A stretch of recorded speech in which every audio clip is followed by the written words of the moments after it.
This film is the story of many journeys. Journeys across continental Europe, journeys across different eras of historical time, journeys of perception. It is also the story of the journey from the grape to the cask, from the cask to the bottle, and from the bottle to the table.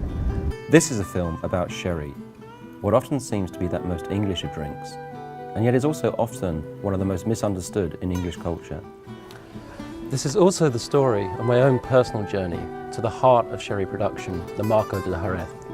From here, the University of East London, which was built on the old Royal Docks of London.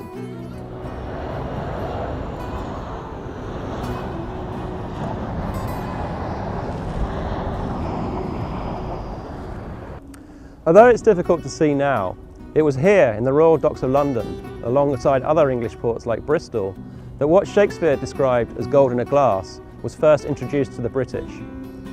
It is also here that many 19th century travellers would have begun their journeys of discovery to a land and a wine that is unique.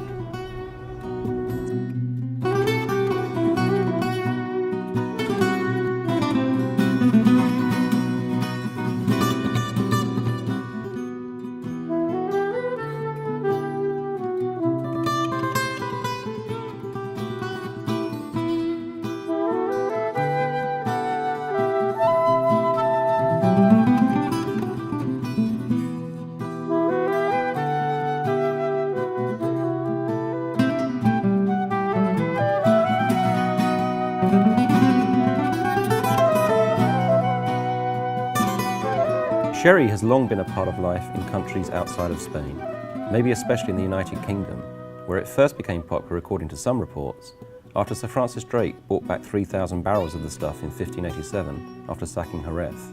Shakespeare's anti-hero Falstaff long ago extolled the virtues of this gold in a glass, claiming it both quickened the wit and warmed the blood.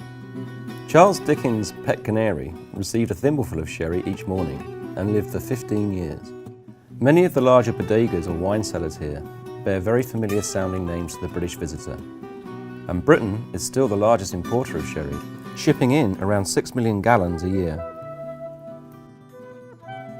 However, it's fair to say that the reputation of sherry has suffered somewhat. In Britain, it has often been seen either as a tipple of the upper classes or a sickly sweet drink served by your grandmother and kept in the cupboard for special occasions. These perceptions are partly because of changing fashions and partly because the majority of sherry drunk in Britain is of the cream or pale cream variety, sweetened for British and international taste. That could be changing, however, with the emergence of a knowledgeable new generation of wine drinkers, young urbanites in the large metropolitan areas where sherry is becoming a fashionable drink. The word is that sherry is back. As the aficionado will know, cream sherries represent the tip of the iceberg when it comes to the different types of fortified wines produced in the Jerez region.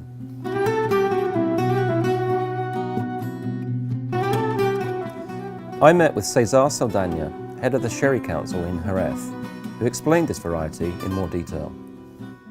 But basically, just to have an idea or to try to simplify a little bit the tremendous palette of styles, we could say that we have first, two big groups, those wines that are bone dry and the sweet styles, okay?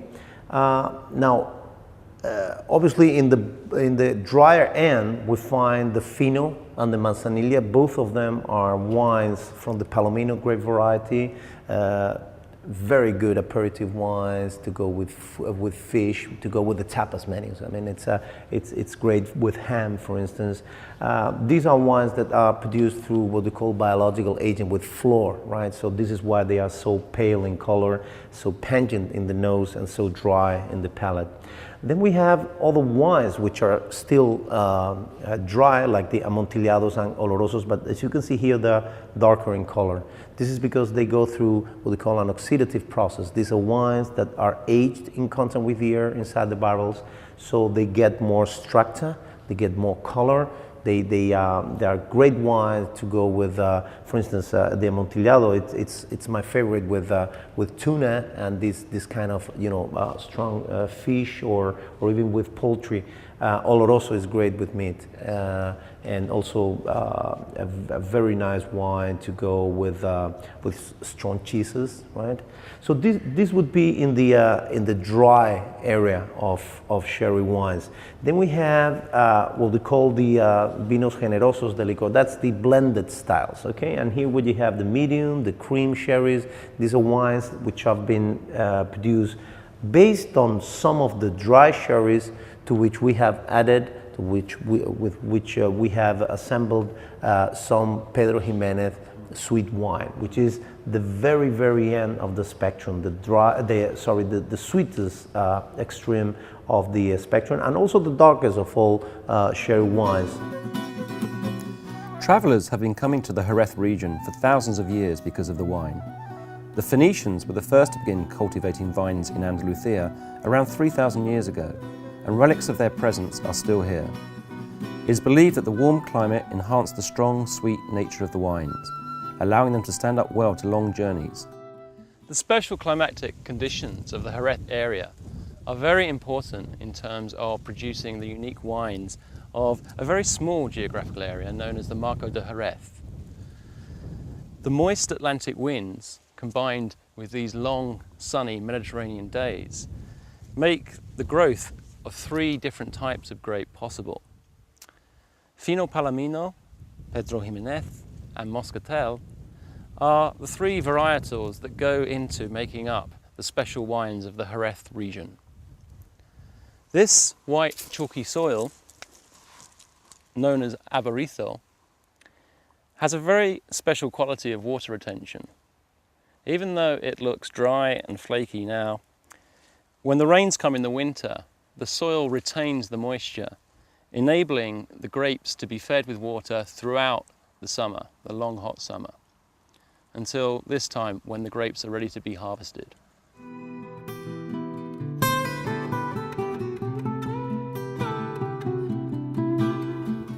The 3 main sherry producing centres of Jerez de la Frontera, Sanlúcar de Barrameda, and El Puerto Santa Maria all have their own microclimates as well as unique charms for the traveller.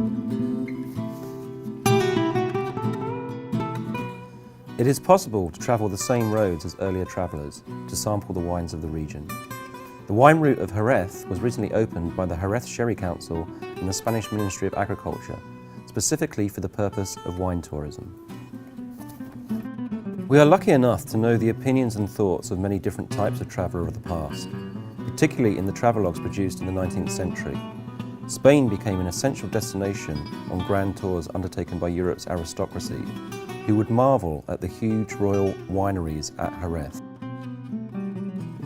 Richard Ford noted the grandness of these sites, saying that these temples of Bacchus resemble cathedrals in size and loftiness.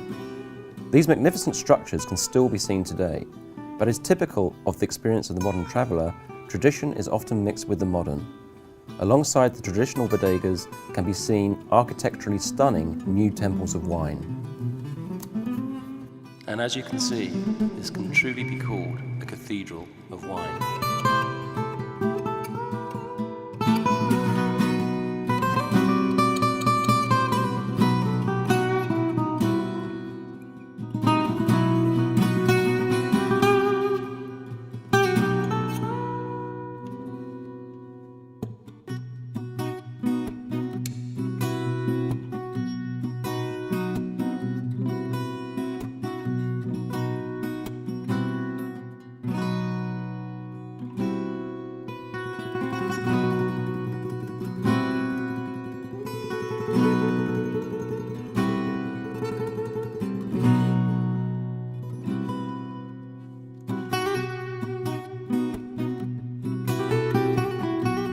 The other factor in the resurgence of sherry is the growing phenomenon of wine tourism. With the opening of the wine route, the modern traveller now has the opportunity to see the process that goes into making the wines, to meet the winemakers, learn about the staggering diversity of the combinations of sherry with food, and of course, taste some of the best wines the region of Jerez has to offer. Along with the architecture of the bodegas, the production of sherry is another example of mixing the virtues of the traditional with the improvements of the modern. The Solera system is a good example of this. The The Solera and Criadera method is unique to the production of sherry.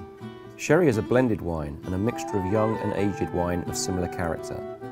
The oldest wine in the process is held in the Solera, the bottom row of oak barrels.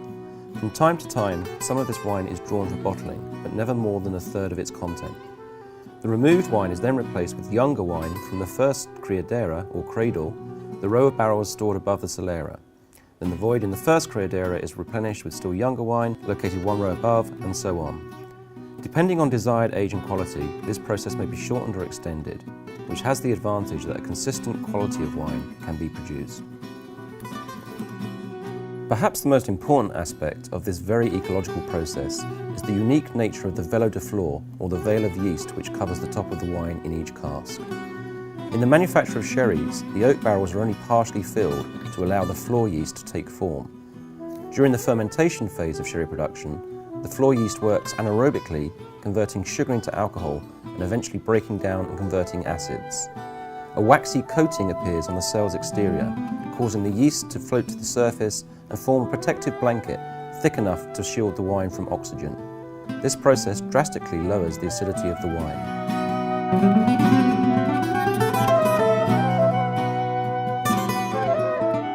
Well, not much. In fact, I will say that from the part of aging and maturation, from the part of viticulture, it hasn't changed at all. You know, to produce sherry and manzanilla, the most important part of the whole process is the time that the wine is spent in the cellar, aging in American oak cask and maturing there. So this hasn't changed at all. It's still the same process. What happened is that, for example, for transferring the wines from one cask to another, or from one cask to the bottling line, instead of doing it by hand with buckets, we do it now with very modern and sophisticated pumping machines. Probably are managed by computers. La principal diferencia desde mi punto de vista es el control que se ejerce sobre el proceso. Afortunadamente ahora disponemos de una serie de máquinas que pueden analizar muchísimos parámetros que antes no se hacían, antes todo se hacía de una manera más empírica, y ahora podemos ejercer un mayor control en el proceso, lo que nos garantiza la calidad y la seguridad. Talking about another changes is the yeast, right? The velo of the floor, of course. We can't control the yeast, and we know a lot of the yeast right now, so we can't have the best, quality during the whole process because we get the whole knowledge of the yeast. I would say that the fundamental elements, the essence of sherry production has not changed over the years. I mean, it's still Mother Nature working hard and human beings trying to choose the best out of that work. Technology at the end helps you to, as I was saying, to reproduce those processes, to simplify them at some stage, and to make sure that basically the wine reaches the final consumer in the best of the conditions.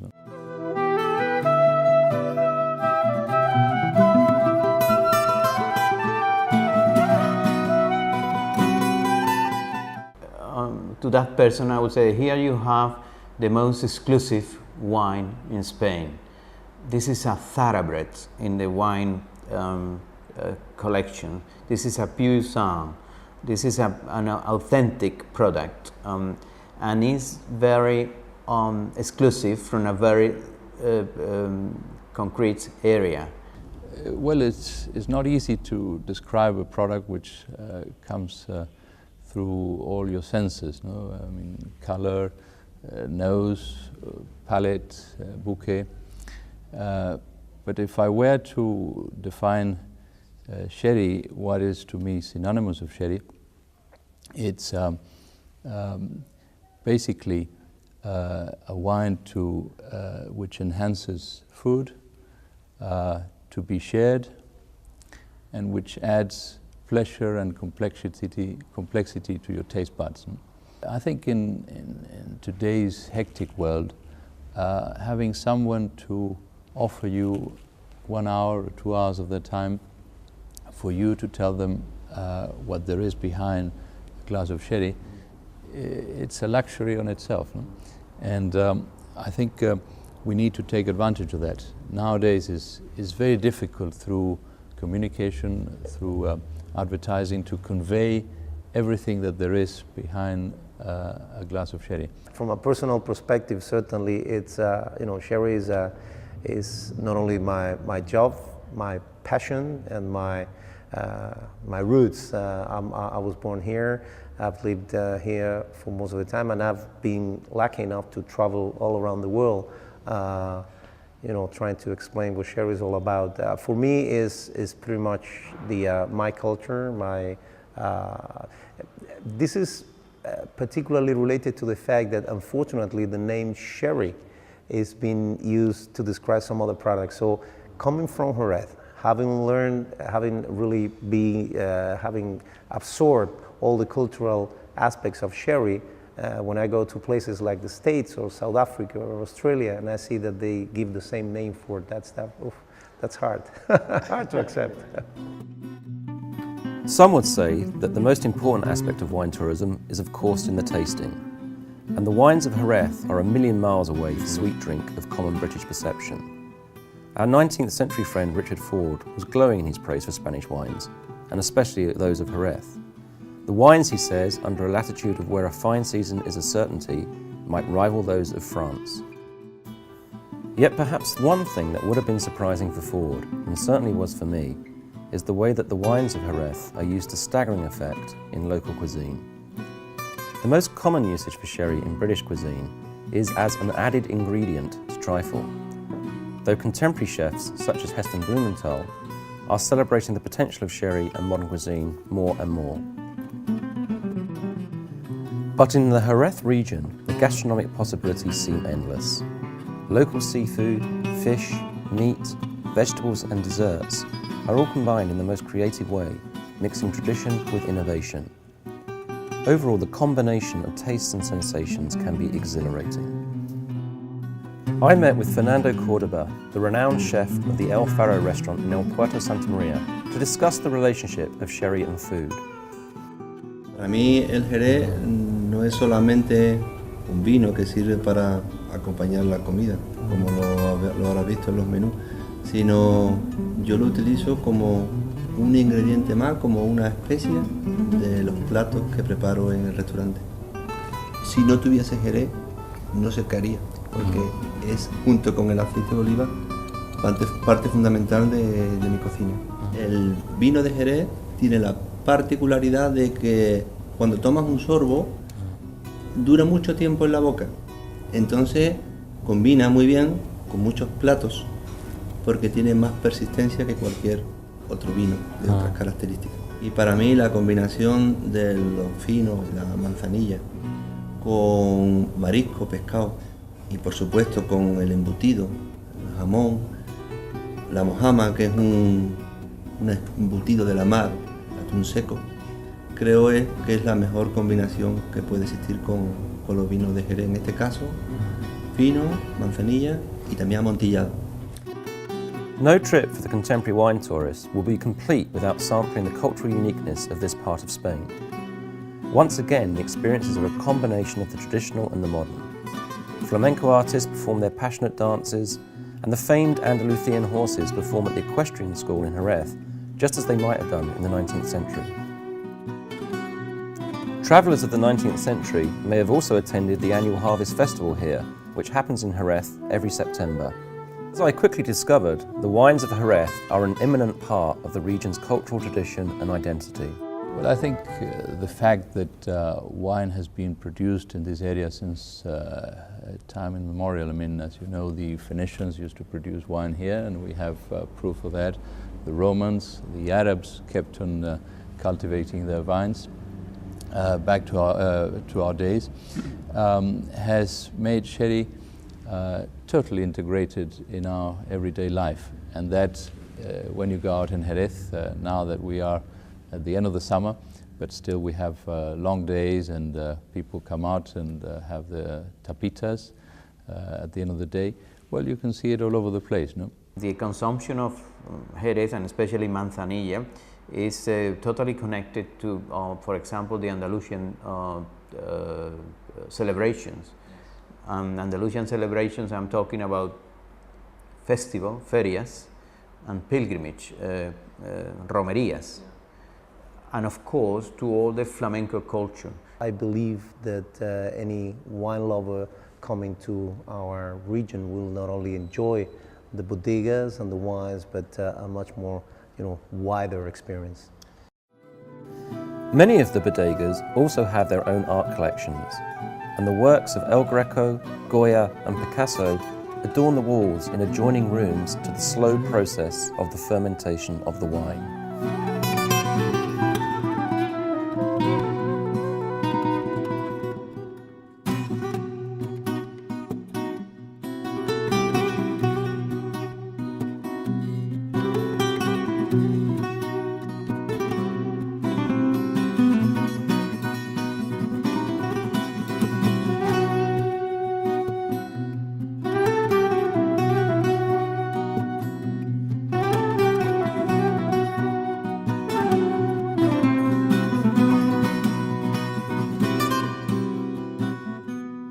Perhaps the principal difference between travellers of the 19th century and now is that the people of the region of Jerez are aware of the importance of wine tourism to their own future.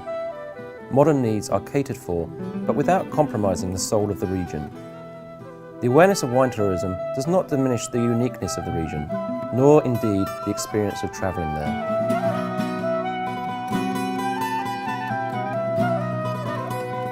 Tourism, eno-tourism, the potential of all this area as a source, as a place to be used to attract people and communicate to them all the culture of sherry has become an increasingly important activity for most of the bodegas. Obviously, the Consejo is coordinating many of the initiatives, particularly the Ruta del Vino, which is the wine route, which started last year to attract the specialized tourism. That's the aim of the Ruta del Vino. And I'm sure it will become very, very important for all of the bodegas and for the region itself. Simply the architecture of these buildings is interesting, but on top of that, if you explain, as we do now, the connection between the wine, the history, and the gastronomy, all that together, as I say, it is an enormous potential which we have to exploit much better. If there is one thing that to me, have absolutely no doubt, is that when you come to Jerez, you discover the wines. And that's why I say that if you're a wine traveler, you have to come to this region, because you're going to notice, you're going to find things that are no other part in the world you can find. The Spanish say that nothing symbolizes the country more than the hospitality with which they greet a stranger. Handing them a glass of wine with one hand, laying the table with food with the other. This is the true essence of the Spanish character. This is perhaps no more true than here in the historic city of Jerez, home of the most internationally famous of all the wines in Spain, sherry.